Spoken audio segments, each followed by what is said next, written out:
Straight forward सवाल आएगा कि बिलीफ इन बुक्स क्या होता है। तो right an account of Muslim belief in revealed books. अब आपको बताया कि आर्टिकल ऑफ फेथ में 3 पैराग्राफ 4 पैराग्राफ बनते हैं, लेकिन जो पहला पैराग्राफ बनेगा वो इंट्रोडक्शन का बनेगा कि मैं बताऊंगा कि बिलीफ इन बुक्स है क्या। और जितने भी आर्टिकल्स हैं, हर आर्टिकल्स ऑफ फेथ का इंट्रोडक्शन सेम होता है। क्या इंट्रोडक्शन होता है? आप ये बताओगे it is an article of faith. बड़ी अच्छी बात बता दी। आप ये बताओगे कि भाई जो बिलीफ इन बुक है वो क्या है? आर्टिकल ऑफ फेथ है। दूसरी चीज आप क्या बताओगे? इस पे बिलीव करना मस्ट है। अगर हम इस पे बिलीव नहीं कर रहे तो we will be out from the circle of Islam. सही है, हर आर्टिकल में हमने यही बात लिखी थी। फिर आप ये बताओगे कि कुरान फरमाता है O you who believe believe in Allah and his messenger his book, ये वाली पूरी वर्ड्स लिख दोगे। His angels and the last day and who do not believe has gone far astray. जो इस पर बिलीव करेगा, जो एक इंसान है, जो मुसलमान है, उसको किस पे बिलीव करना है? अल्लाह पे बिलीव करना है, उसकी किताब पर बिलीव करना है, उसके मैसेंजर पर बिलीव करना है, एंजल्स पर बिलीव करना है और लास्ट डे पर बिलीव करना है। अगर वो बिलीव नहीं कर रहा तो वो क्या हो गया है? गलत राह पर चले गए हैं। तो ये हमारे पास क्या हो गया? Introduction paragraph. और ये हर आर्टिकल का तकरीबन सेम है। लेकिन मैं बिलीफ इन बुक्स के अंदर क्या बताऊंगा? मैं ये बताऊंगा दूसरे पैराग्राफ के अंदर कुरान और दूसरी बुक्स में ऐसा क्या है। कुरान और दूसरी बुक्स जो मैं पढ़ रहा हूं उसके अंदर ऐसा क्या है, तो वो सारी चीजें मैं बताऊंगा। सबसे पहले मैं ये बताऊंगा कि हमारे पास जो टेक्स्ट था, जो कुरान अल्लाह ताला ने रिवील हुआ, वो अल्लाह ताला की तरफ से बुक है। बाकी जितनी बुक्स हैं वो भी किसने रिवील करी थी बेटा? अल्लाह ताला ने रिवील करी थी। अब जब ये रिवील हो रही है तो ये बहुत सारे मैसेंजर्स पर रिवील हुआ। यहाँ पे अपोस्टल्स लिखा हुआ है। अपोस्टल्स का मतलब बेटा क्या होता है? Messenger, profits. तो हमारे पास क्या हुआ कि टेक्स्ट रिवील हुआ बहुत सारे। लेकिन कुरान के अंदर जो मेंशन हुआ है वो सिर्फ किसका मेंशन हुआ है? 5 का। मतलब बहुत सारे नबी ऐसे थे जिनके ऊपर क्या हुआ? ये रिवील हुआ। लेकिन हमारे पास क्या है कि मेंशन कितने हुए हैं? 5। ये हमने बिलीफ इन मैसेंजर्स में भी पढ़ा था कि नबी और रसूल में फर्क क्या होता है। बेटा नबी और रसूल में फर्क ये होता है कि जो बंदा जिसके ऊपर नई किताब आ रही है वो क्या कहलाएगा? रसूल। और जिसके ऊपर नई किताब नहीं आ रही, जिसको पुरानी बुक की प्रीच करने का कहा जा रहा है, वो क्या कहलाते हैं? नबी। तो हमारे पास रसूल बहुत ज्यादा है, लेकिन कुरान के अंदर जो मेंशन हुए हैं वो 5 मेंशन हुए हैं। कौन कौन से? सबसे पहले सुहूफ इब्राहिम, जो कि हजरत इब्राहिम पर रिवील हुए। कुछ पर्चे थे, कुछ पेजेस थे जो कि हजरत इब्राहिम पर क्या हुए? रिवील हुए। उनको हम कहते हैं सुहूफ इब्राहिम। फिर हम कहते हैं तौरात। तौरात किसके ऊपर रिवील हुई बेटा? हजरत मूसा के ऊपर रिवील हुई। सही है।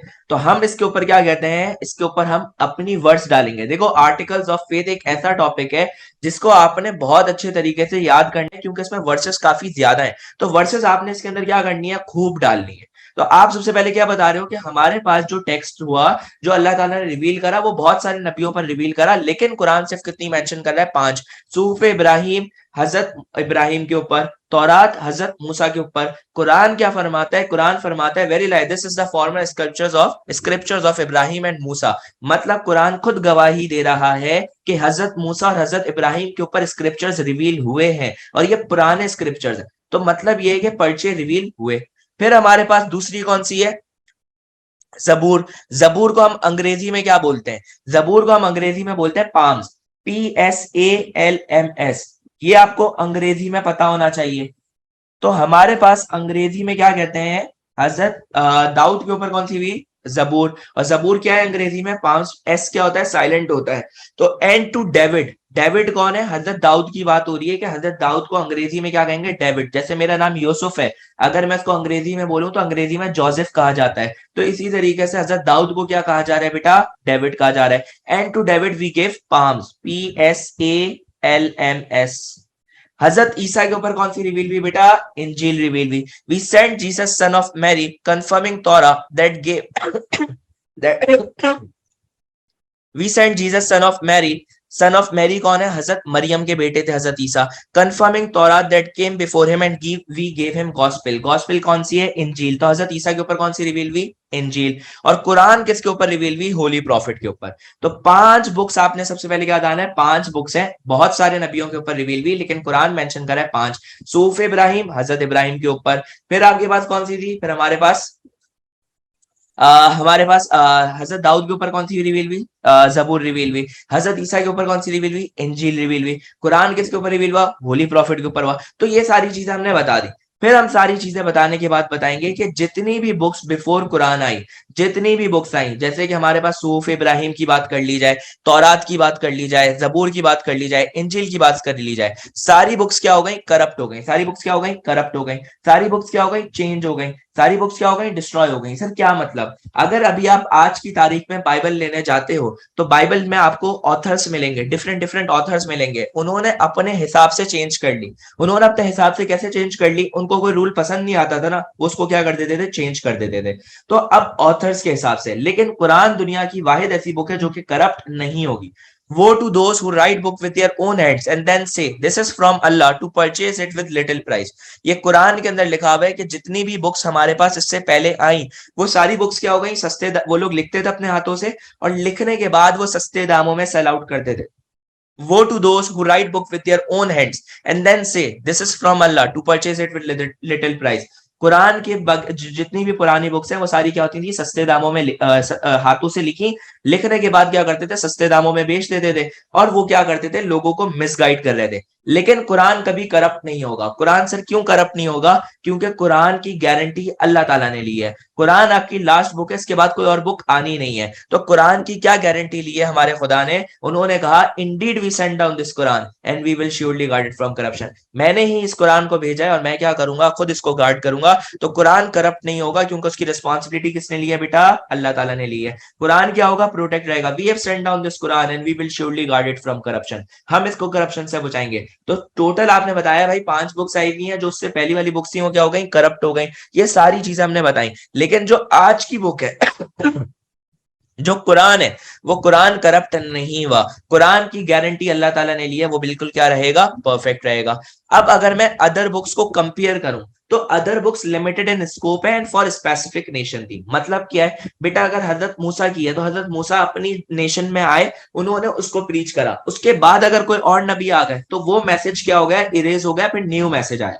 जैसे जब होली प्रॉफिट आए, तो होली प्रॉफिट के बाद तो अब कोई आ नहीं रहा, तो इस वजह से जो होली प्रॉफिट की बुक है ना, वो बिल्कुल परफेक्ट है। अब उसको ना कोई चेंज कर सकता है, ना वो कोई करप्ट होगी, और वो फॉर ऑल जनरेशन है। वो सिर्फ एक स्पेसिफिक जगह के लिए होती थी, जितनी भी पुरानी बुक्स थी वो सिर्फ एक स्पेसिफिक नेशन के लिए होती थी। लेकिन जो कुरान है वो लिमिटेड नहीं है, वो हर नेशन के लिए, हर टाइम के लिए, it is a complete code of life, और ये कभी वो नहीं होगा। कुरान खुद फरमाता है कि indeed this is the book of guidance for those who fear Allah. जो खुदा से डरता है ये उसके लिए बुक ऑफ गाइडेंस है। Very like Quran guides you to that which is most just and right. ये आपको सीधी राह पर लेकर जाता है। तो कुरान और दूसरी बुक में क्या फर्क है? दूसरी बुक सारी करप्ट हो गई, दूसरी बुक्स लिमिटेड इन स्कोप थी। कुरान ऐसा नहीं है। कुरान हर जनरेशन के लिए, कुरान हर बंदे के लिए। अभी अगर मेरे बच्चे हो रहे हैं तो बच्चों के, वो बच्चे भी कुरान यूज करेंगे। अगर कोई और जनरेशन टू जनरेशन कुरान चल रहा है। कुरान 1400 होली प्रॉफिट के कब हो गए आए थे? होली प्रॉफिट 1400 साल पहले आए थे, अभी तक कुरान चल रहा है। तो हमारे पास कुरान करप्ट नहीं होगा। कुरान और दूसरी बुक्स में यही फर्क है। आप ये बताओगे, हमारा ये बिलीफ है कि हमें अदर बुक्स को ऊपर बिलीफ तो रखना है, कि हमें ये, हमारा ये मानना है कि दूसरी बुक्स आई, लेकिन हमारा ये बिलीफ नहीं है कि हम उसको फॉलो करें।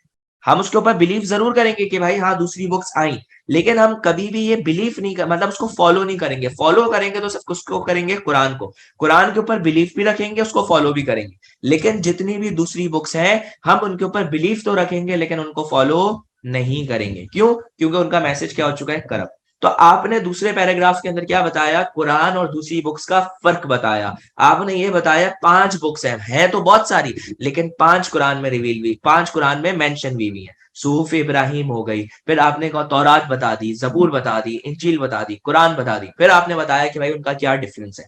तो ये हमारा था दूसरा पैराग्राफ। होपफुली आप लोगों को समझ आ गया होगा। अब हम आएंगे तीसरे पैराग्राफ पे। तीसरे पैराग्राफ पे हम बताएंगे purpose and content of book.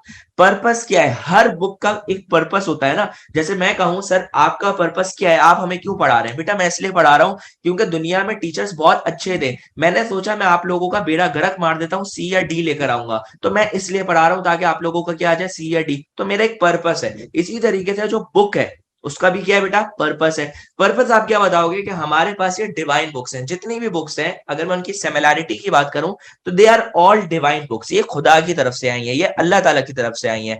Now this is a source of communication between Allah and man. मतलब ये सर कि इसका काम क्या है, इसका काम ये है कि खुदा जैसे हमसे नहीं मुलाकात हो सकती। क्यों नहीं हो सकती? क्योंकि अल्लाह एक नूर है, अल्लाह से हम नहीं मिल सकते। अब क्या है, मैसेंजर है। मैसेंजर को क्यों भेजा था? हमें सिखाने के लिए, प्रैक्टिकल डेमोन्स्ट्रेशन। लेकिन हर मैसेंजर की इंतकाल हो जाना था, हर मैसेंजर मोर्टल है, मतलब इंतकाल हो जाएगा। तो अब अगर फॉर एग्जाम्पल मैं आज मर गया, मैं अभी पढ़ाते पढ़ाते अल्लाह को प्यारा हो गया, टपक गया, क्या होगा कि आप बोलोगे यार क्या हो गया, अल्लाह अकबर, सर तो बीच में छोड़ के अल्लाह को प्यारे हो गए। लेकिन अगर मैं आप लोगों को ड्राइव फोल्डर का एक्सेस देकर जाऊं, उसमें सारे रिकॉर्डेड लेक्चर्स पड़े हुए हो, उसके अंदर सारी चीजें पड़ी हुई हो, तो आप बोलोगे चलो सर तो वैसे ही एक ही थे ना, चलो अब मर गए तो मर गए, खैर है। लेकिन तो उससे क्या होगा कि बुक तो है ना पीछे। तो इसी तरीके से हमारे पास जितने मैसेंजर थे वो तो मोर्टल है, उनका तो इंतकाल हो जाना है। तो बुक्स का काम क्या है कि जब वो प्रेजेंट नहीं होंगे, उनकी भी वैल्यू है, लेकिन ये कि जब वो प्रेजेंट नहीं होंगे तो वो बुक आपको काम आएगी, और अल्लाह और मैन के बीच में जो कनेक्शन होगा वो आपकी ये किताबें बनाएंगी। अब इस किताबों से हमें पता चलता है कि अल्लाह हमसे क्या चाहता है। अल्लाह क्या चाहता है? हम गुनाह करें, नहीं करें, हम क्या करें, अच्छे काम करें, बुरे काम करें। इससे क्या होता है, हमें एक स्पिरिचुअल नरिशमेंट मिलती है। मतलब ये है कि देखो अगर हम कुरान पढ़ते हैं या फिर अगर कोई हम अच्छी किताबें पढ़ रहे हैं तो उससे क्या होगा कि हमें उससे सीखने को मिल रहा है, उससे हम नेक बन रहे हैं। वैसे तो हम नेक है नहीं, लेकिन फिर भी हम नेक बनने की कोशिश तो कर सकते हैं, कुरान पढ़ेंगे। फिर आप ये बताओगे कि भाई प्रॉफिट क्या है, मोर्टल उनकी डेथ हो जाएगी तो बुक की क्या पड़ेगी, नीड। मैसेज और पर्पस हर बुक का क्या है, सेम। हर बुक का पर्पस सेम है, उसके अंदर तौहीद के बारे में बताया गया है, और वो आप क्या करोगे बताओ। तो ये हमारे पास क्या था, बिलीफ इन बुक्स। कि पहले आपने बताया कि कुरान और दूसरी बुक्स में क्या फर्क है, और फिर आपने बताया कि इनका पर्पस क्या है। इनका पर्पस ये है कि हमें अल्लाह ताला की तरफ रागिब करें, हमें ये बताएं कि अल्लाह हमसे चाहता क्या है, अल्लाह किस बात से नाराज होता है, अल्लाह को क्या चीज चाहिए, क्या चीज पसंद है, क्या चीज सख्त नापसंद है। जब हमारे पास मैसेंजर ना हो तो उसके बीच का गैप कौन कंप्लीट कर रहा है, ये बुक्स कंप्लीट कर रही है। तो ये हमारे पास बिलीफ इन बुक्स था। होपफुली आप लोगों को बिलीफ इन बुक्स समझ आ गया होगा। जिस बच्चे को समझ नहीं आया वो मुझे मैसेज करके बोल सकता है कि सर मुझे ये चीज समझ नहीं आई। अब हम पास्ट पेपर के सवाल देख रहे हैं, आप लोग अपना मैसेज कर सकते हैं, शर्माइएगा नहीं।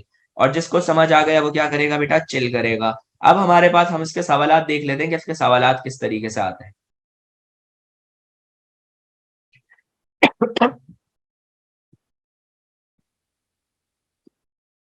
अब सवाल हमारे पास है, right an account of Muslim belief in divinely revealed books and their content and purpose. मतलब ये है कि भाई आपके पास जो रिवील्ड बुक्स है और जो उनका कंटेंट और पर्पस है, वो आप उसके बारे में क्या लिखें, डिटेल नोट लिखें। सबसे पहले बच्चे क्या लिखोगे, इंट्रोडक्शन पैराग्राफ लिख दिया, P1 इंट्रोडक्शन पैराग्राफ। फिर क्या बताओगे कि भाई अल्लाह ताला ने बहुत सारी रिवील करी है, लेकिन कुरान के अंदर सिर्फ कितनी मेंशन है, 5। उनका डिफरेंस बताया कि भाई वो सिर्फ फर्द उसके लिए थी, ये सारी चीजें। फिर आपने क्या बताया, इनका पर्पस और इनका कंटेंट ऑफ बुक क्या है, तो वो आपने पूरी कहानी बता दी। बेटा मेरा ए स्टार था, मेरी रीजनल डिस्टिंक्शन थी। मेरा क्या ग्रेड आया था? अच्छा, चलो भैया, अब हमारे पास है question number 2। Name the revealed books mentioned in the Quran giving the names of the messengers they were revealed to and the message they contain. कौन सी बुक्स कुरान के अंदर मेंशन्ड हैं, giving the name of the messengers they were revealed, तो हमने ये बात पढ़ी हुई है, and the message they contain, तो purpose and content of book. Same answer रहेगा, एग्जामिनर आपको घुमाएगा लेकिन आप उसको घुमा दोगे, क्योंकि आपने किससे पढ़ा है, मुझसे पढ़ा है। Right a descriptive account of Muslim belief in revealed books, कितने मार्क का सवाल आएगा बच्चे, 10 मार्क का सवाल आएगा। सेम आंसर लिख दोगे। तो ये हमारे पास क्या है, ये हमारे पास एक सवाल रिपीट हो रहा है, और ये हमारे पास आसान सवाल है। आंसर क्या होगा, सेम ही रहेगा। जब भी वो बोले मुस्लिम बिलीफ इन रिवील्ड बुक्स बताओ, तो आप चुपचाप क्या कर दोगे, ये आंसर बता दोगे। अब हम इसके 4 मार्क्स वाले आंसर देख लेते हैं कि सर इसके 4 मार्क्स के सवाल किस तरीके से आएंगे, ताकि आपकी जिंदगी क्या हो जाए बेटा, आसान हो जाए। तो हम आगे 4 मार्क्स वाली कहानी करते हैं।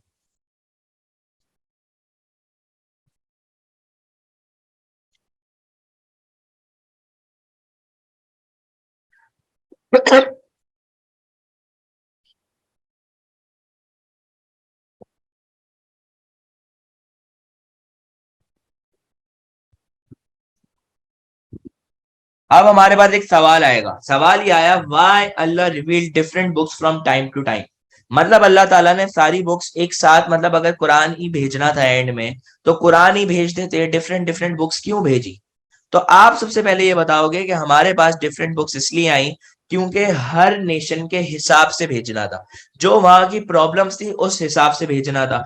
तो कुरान इसलिए बाद में भेजा क्योंकि कुरान के बाद कोई बुक नहीं आनी थी। आप ये बताओगे बुक्स इसलिए भेजी गई for the guidance of humans, ताकि उनको पता चल सके कि तुम्हारा खुदा तुमसे क्या चाहता है, उनको सही और गलत के बारे में फर्क पता चल सके, उनको जिंदगी का मकसद समझ आ सके कि हमारी जिंदगी का मकसद क्या है। फिर आप ये बताओगे कि जितनी भी पुरानी बुक्स थी वो सारी तो वक्त के साथ करप्ट होती रही, तो दूसरी बुक्स की क्या पढ़ती गई, नीड पढ़ती गई। क्योंकि क्या पूछा गया, डिफरेंट टाइम टू टाइम क्यों भेजी गई, क्योंकि पुरानी बुक्स करप्ट हो जाती थी, लोग उनको क्या कर देते थे, चेंज। तो जब नई जनरेशन के लिए बुक आती थी तो नई किताब आती थी, क्योंकि प्रीवियस बुक तो करप्ट हो गई थी। तो अल्लाह ताला क्या चाहते थे, अल्लाह ताला ये चाहते थे कि कोई भी बुक जो लोगों तक मैसेज पहुंचे वो बिल्कुल क्या पहुंचे, सही पहुंचे। इसलिए उन्होंने क्या करा, वक्फा वक्फा क्या करी, बुक्स भेजी। कि मतलब पहली बुक करप्ट हो गई, फिर दूसरी भेज दी, तीसरी भेज दी। फिर आप क्या बताओगे, अल्लाह ताला ये चाहते थे कि हमारे पास जो डिफरेंट बुक्स हैं वो उस हिसाब से आए जो उधर की प्रॉब्लम्स हैं, जिस नेशन की जो प्रॉब्लम है उस हिसाब से बुक्स आए और उसके हिसाब से उनको डील किया जाए और सारी चीजें उनको उस हिसाब से अल्लाह ताला की तरफ रागिब किया जाए। लेकिन उसके बाद जब सारी बुक्स करप्ट हो गई और जब अल्लाह ताला प्रॉफिट को भेजने वाले थे, तो अल्लाह ताला ने सोचा मैं अब एक ऐसी किताब भेजता हूं, क्योंकि प्रॉफिट की बात तो कोई नबी आना नहीं है। तो उन्होंने कुरान को भेजा और कुरान की उन्होंने खुद गारंटी ली कि कुरान करप्ट नहीं होगा, इसलिए किसी और बुक की नीड नहीं पड़ी। क्योंकि कुरान क्या है, बिल्कुल परफेक्ट बुक है, कुरान अल्लाह ताला ने रिवील करी तो उसके ऊपर कोई भी वो चीज नहीं है। तो आप क्या बताओगे, प्रीवियस बुक्स करप्ट हो गई इसलिए नीड पड़ती थी, और वो डिफरेंट टाइम्स के लिए थी इसलिए क्या भी रिवील, लेकिन कुरान के बाद किसी बुक की नीड नहीं होगी। अब सर अंग्रेजी में बता दें, सर अंग्रेजी में कैसे हम लिखेंगे इसको। तो बेटा हमारे पास जैसे यहाँ पे सवाल आया हुआ है, briefly explain why Allah reveal different books from time to time. तो हम अंग्रेजी में पूरा इसका आंसर क्या करेंगे, लिख देंगे। अब क्या लिखा हुआ है इसको गौर से समझो। सबसे पहले लिखा हुआ है Allah reveal books from time to fulfil his promise for the guidance of human to send his laws gradually and to complete the message. He promised humans to guide them so they will supported to stay away from evil and be on righteousness. Thus, through books, Allah reminded humans of the purpose of their lives and the way to spend it, telling them what they should and should not do. All the previous books were sent for specific nations through the messenger who spoke the nation's native language. But all the previous nations corrupted the message book sent to them. Thus, it created a need for guidance for the next generation as the previous got perished and inaccessible. मतलब ये वो खत्म हो गई, जिसकी वजह से क्या हुआ, नई बुक की जरूरत पड़ती थी. So Allah sent books again through his apostles on the following generations for the guidance. Another reason of sending books from time to time is the humanistic approach of Islamic faith, giving laws and bindings gradually. Allah sent his laws gradually instead of sending all the laws together. Therefore, were then completed by the Quran. This final hook is provided through Hazrat Muhammad in scope, completion of laws as well as surety of its authenticity and preservation to the final day. The surety has been promised by Allah himself, stated in Quran. Quran says we indeed send down this and we will surely guard it from corruption. तो ये हमारी पास क्या है, कहानी है, सही है। तो हमारे पास ये कहानी है जो कि आपको क्या होनी चाहिए, पता होनी चाहिए। अब हमारे पास ये जो है ये आपको क्या होना चाहिए, ये हमारे पास कितने मार्क का सवाल था, 4 मार्क का सवाल था और ये हमने 4 मार्क का सवाल लिख दिया। फिर हमारे पास अब एक और 4 मार्क का भी सवाल आएगा, फिर हम उसके अंदर सवाल में क्या लिखेंगे तो हम उसको समझते हैं। अब हमारे पास सवाल है कि व्हाट मेक्स कुरान यूनिक, या फिर सवाल आ जाए does Quran differ in significant way from revealed books, मतलब कुरान दूसरी बुक से कैसे वो है। तो आप ये बताओगे प्रीवियस जितनी भी बुक्स थी वो लिमिटेड इन स्कोप थी एंड फॉर पर्टिकुलर नेशन थी, लेकिन जो कुरान है it is universal in nature, it is for all generation. सिर्फ ये एक बंदे के लिए नहीं है या एक नेशन के लिए नहीं है, it is for entire humanity, क्योंकि इसके बाद कोई नहीं आएगा। प्रीवियस बुक्स जितनी भी थी उसकी अल्लाह ताला ने गारंटी नहीं ली थी और वो सारी बुक्स क्या हो गई थी, करप्ट हो गई थी, लेकिन कुरान करप्ट नहीं होगा। प्रीवियस बुक्स को किसने रिवील कर दिया था, चेंज कर दिया था, लोगों ने चेंज कर दिया था। इसमें आप वर्ड्स लिखोगे कि वो क्या था, कि ये लोग क्या करते थे, वो to those who write books with their own hands and send it with little price and said this is from Allah, तो वो वाली वर्ड्स लिखोगे। कुरान करप्ट नहीं होगा, ये अल्लाह ताला ने गारंटी दी है। इसमें कौन सी बुक वर्ड्स लिखोगे, this is the book of guidance, sorry indeed we send down this Quran and we will surely guard it from corruption. तो ये हमारे पास यहाँ पे आंसर लिखा हुआ है कि Quran describe itself as a confirmation of earlier revelation. Does the Quran differ in any significant way from earlier revealed books, क्या वो दूसरी बुक से डिफरेंट है या नहीं है। तो हम उसके अंदर डिफरेंस बताएंगे कि क्या डिफरेंस है, और यहाँ पर भी वही सेम आंसर है, all revealed books were sent by God, what in your opinion makes the Quran unique, तो सेम एज क्वेश्चन 1। तो ये हमारे पास 10 मार्क का सवाल और ये 4 मार्क का सवाल था। तो बच्चों अगर समझ आ गया तो क्या करोगे, चिल करोगे, और अगर समझ नहीं आया तो क्या करोगे, मुझे तंग कर